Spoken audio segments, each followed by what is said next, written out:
When people think of muscle cars, they rarely think of Britain. Yet behind restrained styling and quiet luxury, British engineers built machines of immense power. From the 1950s to the 1980s, these cars dominated motorways rather than drag strips.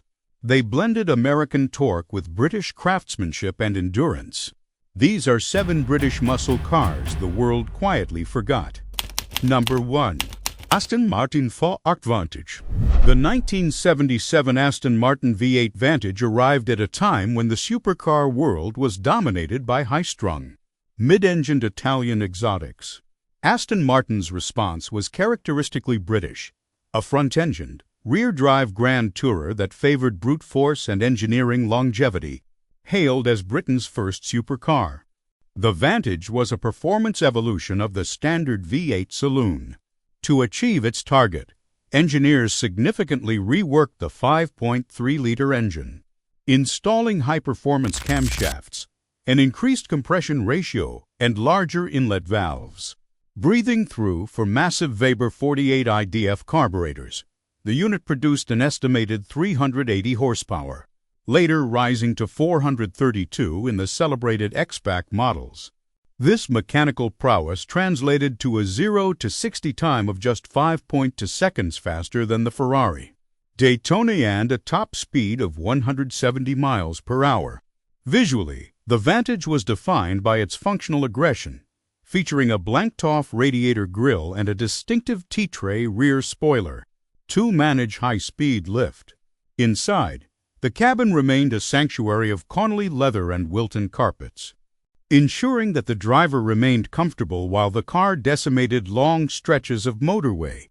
For the serious enthusiast, the V8 Vantage remains the definitive British muscle car, a machine of immense physical presence and uncompromising mechanical integrity. Number 2. Jensen Interceptor SP. The Jensen Interceptor SP represents a high-water mark in the history of Anglo-American automotive collaboration. While the standard Interceptor utilized Chrysler's reliable 383 cubic-inch V8, the 1971 SP variant was a more ambitious undertaking. The designation stood for six-pack, a reference to the 3 dual-barrel carburetors mounted atop a massive 440 cubic-inch 7.2-liter Chrysler V8. This was, at the time of its debut, one of the most powerful road-going engines in the world. Producing a staggering 385 horsepower and 490 pounds-ft of torque, the SP was identified by its unique louvered hood, designed to dissipate the intense heat generated by the big block engine. Driving an SP required a level of mechanical sympathy. The secondary carburetors were vacuum-operated, meaning the car's character transformed from a refined cruiser to a violent force of nature the moment the throttle was pinned. Despite its American heart, the Interceptor was an international masterpiece, with styling by Italy's Carrozzeria Touring and final assembly in West Bromwich. Only 232 examples were produced during its 2-year run, making it an incredibly rare find for collectors. It stands as a testament to an era where luxury was measured by cubic capacity and effortless high-speed stability, blending the lines between a classic GT and a heavyweight muscle car. Number 3. Gordon Keeble GT. Rarely does a manufacturer achieve such high engineering standards only to vanish into the periphery of automotive history. The Gordon Keeble GT, produced between 1964 and 1967, was a sophisticated gentleman's express that combined a racing-inspired chassis with a world-class powertrain. Jim Keeble designed a complex tubular space frame chassis featuring a Didion rear axle and 4-wheel disc brakes technology, more common on Formula One cars than luxury road cars of the mid-60s. For power, the team secured the 327 cubic-inch V8 from the Chevrolet Corvette, an engine Zora Arcus Duntov himself pronounced was quicker in the Gordon Keeble than in the Corvette due to the car's superior weight distribution. The bodywork was an early masterpiece by a young Giorgetto Giugiaro at Bertoni, executed in lightweight glass-reinforced plastic. The result was a four-seater GT that could reach 140 miles per hour with absolute composure.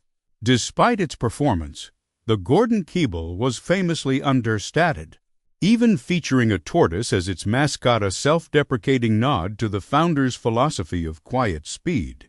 Only 100 cars were ever completed before financial difficulties halted production. Today, the Gordon Keeble GT is revered by connoisseurs as a technical tour de force that offered the reliability of a small-block Chevy with the exclusivity of a hand-built British exotic. Number 4. Bristol 411. Bristol Cars was an enigmatic manufacturer that operated with a degree of secrecy and exclusivity rarely seen in the industry. The Bristol 411, produced across 5 series from 1969 to 1976, was the ultimate expression of the brand's stealth performance philosophy. While it appeared to be a conservative, hand-built luxury saloon, it was powered by a 6.3-liter Chrysler B-Series V8. In later Series 4 and 5 models, this was further increased to a 6.6-liter unit.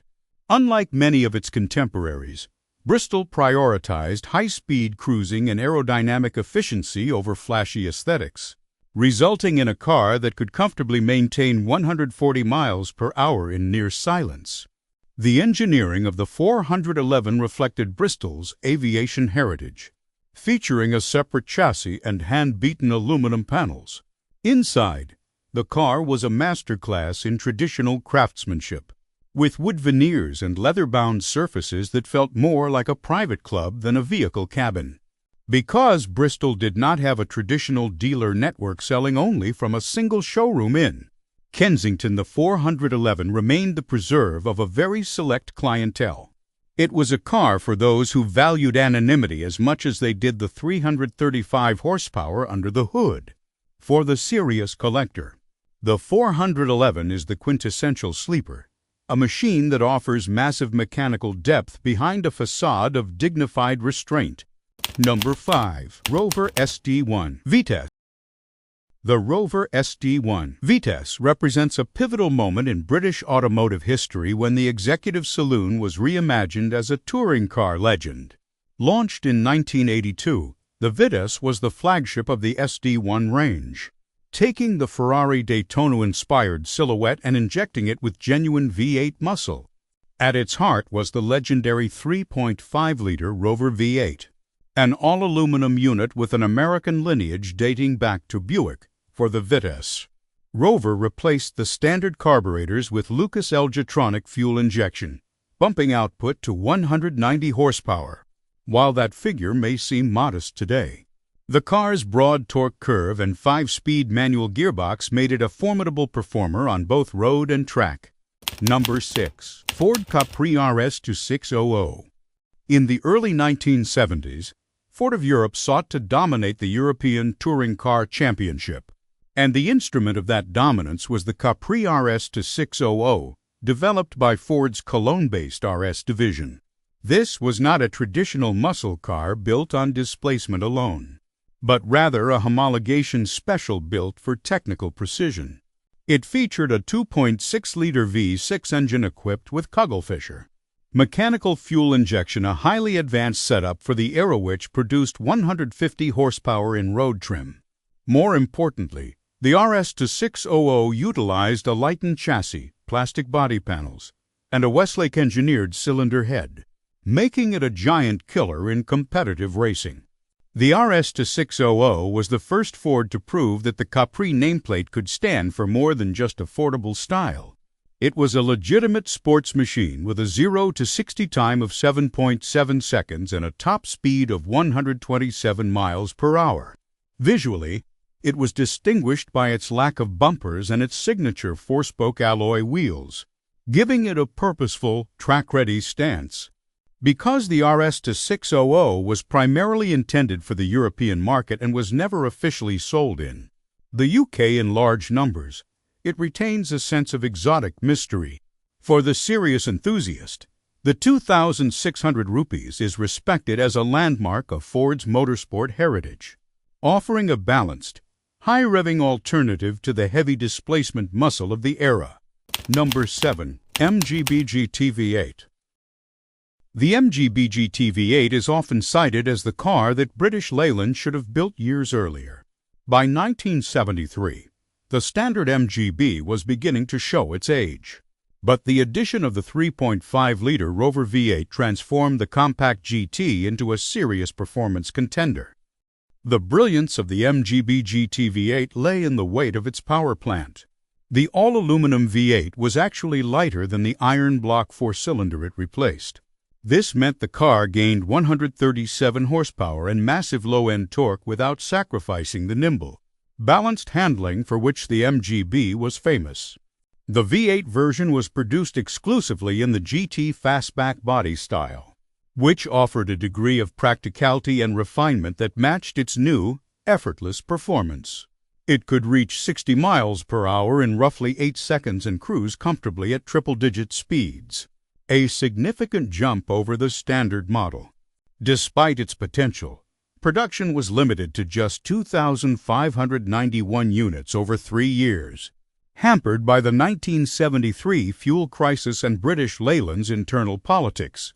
Today, it is recognized as a masterclass in the V8 swap philosophy, providing a smooth, torquey driving experience in a classic British package. For the mature driver, it remains the ultimate usable classic, offering the soul of a muscle car in a compact and elegant frame.